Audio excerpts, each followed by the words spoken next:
and good to go. All right, go ahead, guys. Today's date is April 4th, 2013. Okay. This interview will be taking place at the University of Massachusetts, Boston.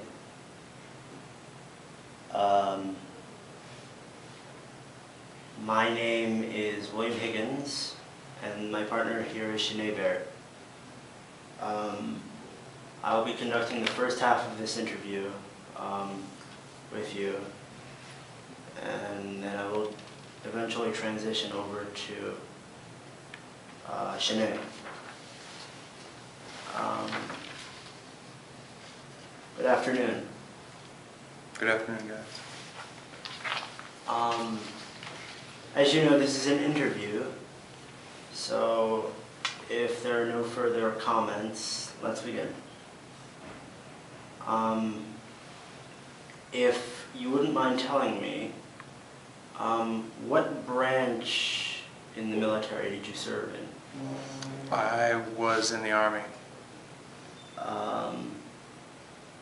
All right. When you left the military, or when you basically left, what was your rank when you finally got out? E5 Sergeant.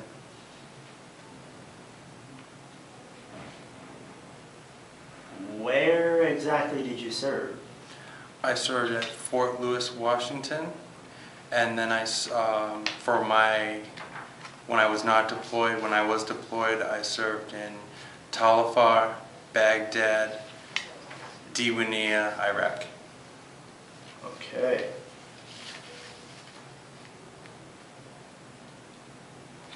Why exactly did you join the military? When I was younger, I learned that my grandfather had won the Bronze Star in World War II, and my mom was also in the Army, and she was a nurse. So I went to Newman Prep, and I didn't decide to go to college. So I just enlisted right into the Army. Me and a couple of my friends did, and we all went about the same time.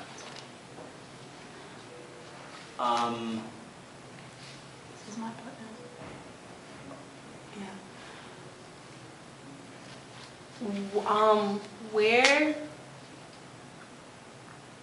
Where were you living at the time before you were enlisted in the Army?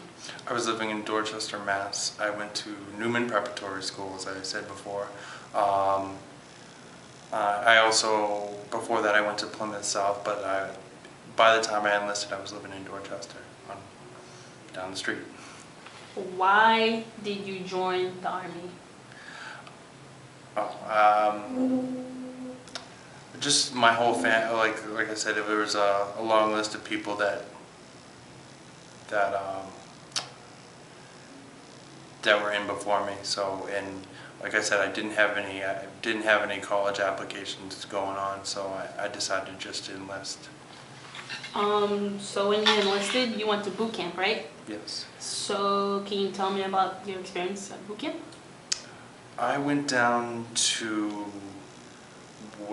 Fort Benning, and it's called Sand Hill. It's called OSIT training because I was in the infantry, and it's one stop. So you only go to one place, and you spend 16 weeks, and it's pretty rough, I have to say.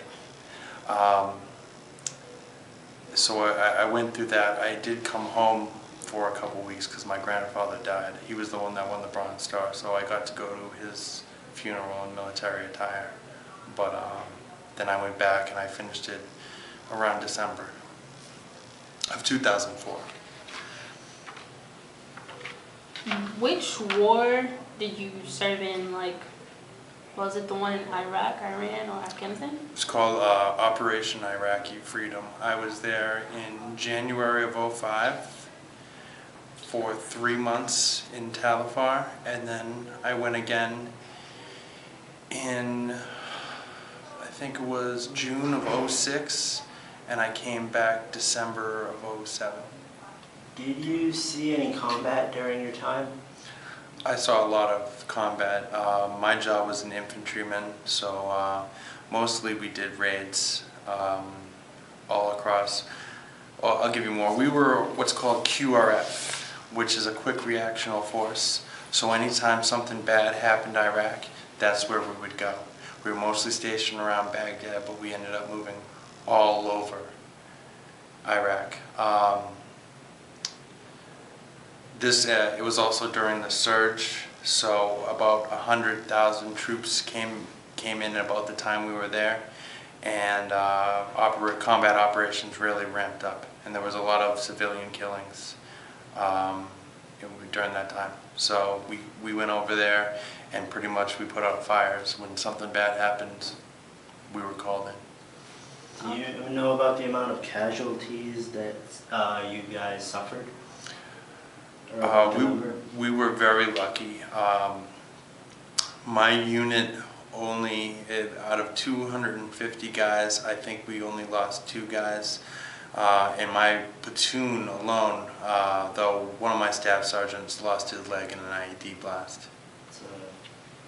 So I'd say for regular casualties, there was 3. Was you awarded any medals or certificates during the Army? I received 6 different medals. I can't remember them all. They're all a lot of them were just administrative. One's called the Good Conduct Medal. You just get that if you're in for a couple of years and you don't get in trouble. There's a couple expeditionary medal. Just if you're overseas, you get it. So there were just regular medals. But as far as badges, which are different for in the infantry, if you get your badges, you get the combat infantry badge. If you've seen combat, you get the expert infantry badge. It's a course that you go through, and only a few people get it. And then further on, after I got back from Iraq the second time, I was awarded the Ranger tab, and that was a special school that you go down to in Georgia and northern Florida. Did you have any good moments during your time spending there? In Iraq, Yeah. In Iraq, both. There were a lot of good times. It's very structured. The way the infantry life works where we were living is every day you go out for 6 to 8 hours for patrols, and then you go out and you have a certain thing you have to do every day. So you go complete your mission, then you come home, you watch movies, go to sleep, and then at about every couple of days we'd have a night mission as well, which night missions were about 3 hours long. And what we would do, we'd blow up somebody's door, go in, and guns drawn, and take them out of the house. And these were all called high-value targets. These were the bad guys, and we'd drag them out and bring them to pretty much what we'd have as a prison or a jail. It's called the cop. How did you stay in touch with your family all that time? I made a lot of phone calls. We had a phone center, and I had some computer access, not much. Iraq is pretty well set up when I was there. So the first time it wasn't. You maybe made a call every month when you went down to the big base. But as far as my second time, my longer tour, which was around 16 months, everything was set up. You could make phone calls to your girl or your mom or anybody you wanted, and I stayed in pretty good touch. Probably every couple of days I made a phone call. What was the food like? If you wouldn't mind elaborating on that. The food in Iraq, the first time was terrible. It was what we call MREs, which are just cold meals. Sometimes you would have people come in and they would give you, the cooks, they'd have cooks and they'd give you army food, which is pretty bad. The second time I went, it was awesome. Omelets, anything you make, it would be comparable to the cafeteria upstairs. It was very good. It was delicious, and it was all free, so I always go to eat and always get some ice cream. Did you have plenty of supplies and equipment? Like, I mean, were you properly equipped, or?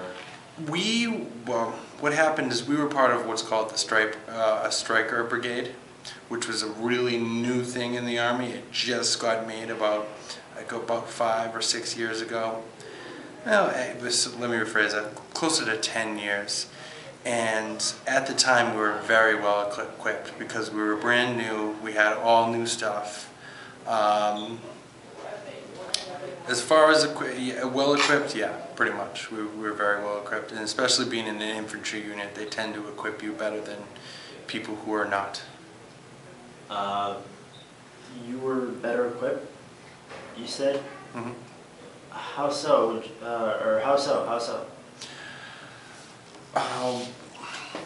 All our rifles had been issued to us within 2 years, so they were almost all brand new.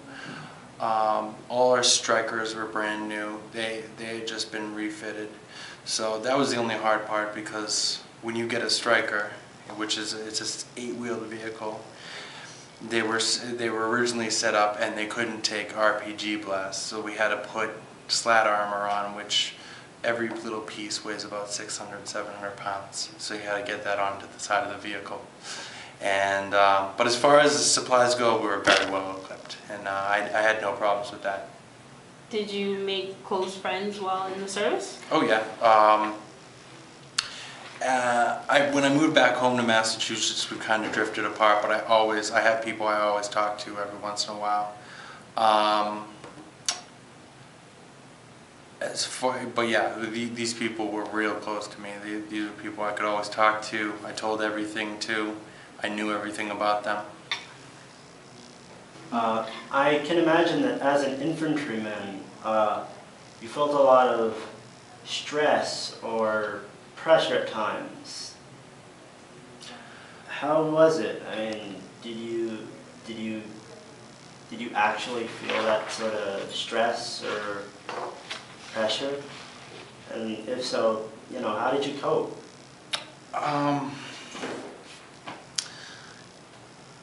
Sometimes it was very stressful. You didn't get a lot of sleep. You got sleep where you could. You had to make an effort to stay in shape. It was hot. Everything's heavy. I was, for most of my time in Iraq, I was what's called a saw gunner, which it's a light machine gun, and altogether my equipment weighed about 115, 110 pounds. Now you have to imagine it's about 140, 145. Well, the highest degree I ever got, it was 140 when you were inside the truck, and we had no air conditioning. So literally people would dump bottles of water on themselves, and you have to understand, you're in armor, you're next to an engine that's huge. It's really, really hot. It's really humid and hot and nasty, right? Exactly. And you got to come in, you'll come back. Sometimes you'll be on, remember how I talked about QRF, you'll be on QRF, and there's one meaning that you're QRF for the country, but also another is QRF means you're on call. So you come back, you can't shower, you can't do anything, you always have to have your boots on, and you got to be ready for the next time to go. So yeah, it was hot. Was there anything special that you guys actually, did for good luck before actually leaving on an assignment? I didn't see any. Maybe some people had that. I don't believe that. I believe doing stuff like that is bad luck. Did you keep a personal diary or like a recording of how your day went or how your experience was? I did not. I usually keep most of the stuff, I got a pretty good memory, so I keep most of the stuff in my head. But, I mean, there were good days and there were bad days. Usually, how do I explain it? I know people that kept diaries. I wasn't much of a writer. Like I said, I didn't take a lot of pictures. There's probably 4 or 5 pictures altogether of me in Iraq, which is crazy. How many pictures do you think you take right now? And that's 5 of them for almost 16-month period. So I'm just not big. I just feel like I'm not a very photogenic person, honestly. So I hate pictures. But yeah, no. So no personal records. Everything's up here. Did the men and women in your squad ever, do anything special for? Oh wait,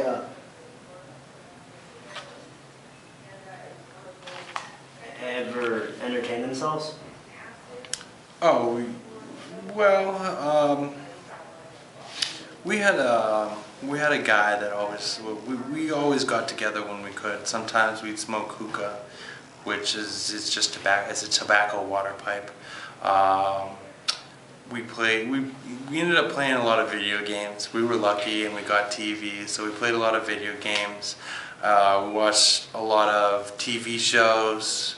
I watched 3 seasons of Reba. If that, like I said, you don't have a lot of choices, so you watch what's there. Is Reba good? Reba's awesome. I'm not ashamed to say it. As far as it goes, you keep yourself busy. I would make it an effort to clean my room every day. And when you think that I have a little box, it was probably the size of that area over there. You try to make your area clean, and you just try to keep yourself busy, and keep your eye on the prize sometimes. When you had time off, did you go a specific place, or you just stayed in your room or bunk? Did you call it? Oh, so do you mean like do you mean leave, or do you mean when I have time off? Just like, what do you do when you're not out? Yeah. Well, like I said, you watch a lot of movies. It's okay. It's okay. You watch a lot of movies. I read a lot, actually. I definitely played a lot of video games. I played, I don't know if you guys know what Oblivion is. It's Elder Scrolls. Oh, yes. I played that for quite a bit. And it's just, we also played a lot of poker, which I don't know, I'm supposed to be talking about gambling, but yeah, we played a lot of poker, but we can cut that out. But so yeah, we definitely had ways to but most of the time you were sleeping or eating or you got your laundry done. There's no washers and dryers, so you have to take it out to get done. So this is like I said. Like drip dry? No. They had a laundry service. So the second time I went, we went out and they gave, we took our laundry out, gave them the bag, and came back and it was all clean laundry. Huh. So. Okay, well, do you recall any particularly humorous or unusual events happening? Humorous events. Just hold on a second there. Anything, maybe unusual, something that didn't normally happen, but, kind of funny happened, or, something? Nothing? Nothing I could tell you on this interview. Okay. Okay, no, I'll give you one. It's gonna be good though. Okay, we were all in Kuwait at the time. One of my bosses, he was our platoon sergeant, and he was a very crotchety old man. We'll say he was probably in his early 40s, and he was always very angry all the time. So one time he fell asleep, and we ended up drawing all over him, and then spraying shaving cream all over him, and then took pictures of it. But and he woke up, and he was pretty angry. So, anyways, go ahead. After enrolling in the Army, you went back to school, right? Yes. And do you have anything now that you're studying in or interested in studying? I'm currently studying history. Eventually I'm looking to become a lawyer. So I'll get my history degree here, and then I'll go off to law school, probably Suffolk Law. Do you remember the day that your service ended? Yes. Well, I remember the group of days. It was in the end of 2007. Was your education supported by the GI Bill? Or no? Yeah, currently I'm getting my tuition paid for by a group. Well, together with I get some financial aid, and then I live on my own, so nobody's taking care of me. So I have an apartment and pay all my stuff with the GI Bill and Pell Grants.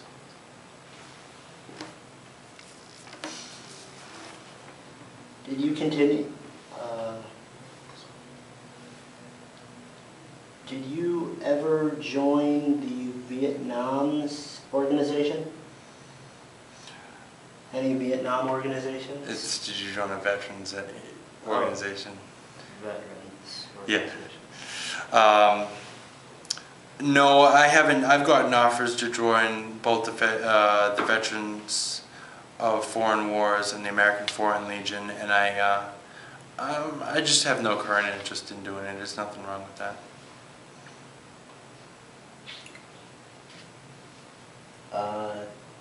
Did you make any close friendships while you were in the service?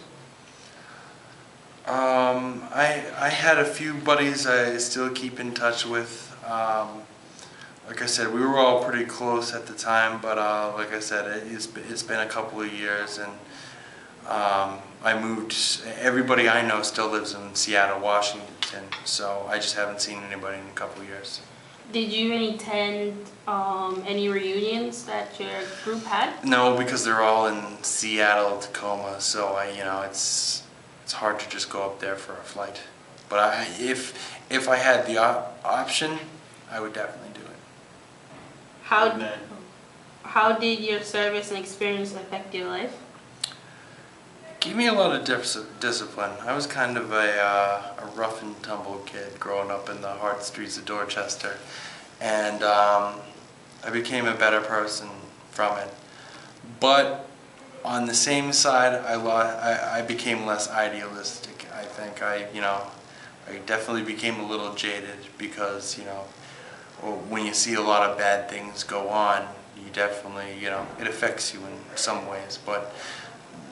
Apart from that, I'm just a regular old guy, try to be a good person, and I think the Army really helped me do that. Is there anything that you'd like to add that we haven't covered in the interview? Any other stories, thoughts, or experiences? Really?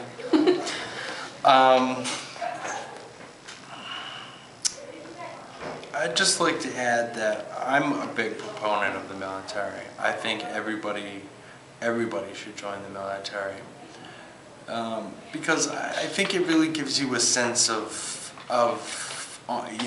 honor and respect, and it makes you really love your country. When you sacrifice for something, it gives you how do I put this? It gives you more respect, like I said, more respect for your country, more respect for yourself. Every day is tough. You don't want to get up at 5:30. You don't want to run 6 miles. You don't want to go out. You don't want to do these things, but you get up and you do them. And after a while, it makes you, you realize you can accomplish anything if you have to. You get a little bit jaded, your humor gets a little darker, you kind of live on the dark side for a little bit. But in a lot of ways, you become somebody that, you become a leader. You become someone who, if you need to get things done, you get them done. Well, I suppose that we should wrap this up. We just want to close with a thank you.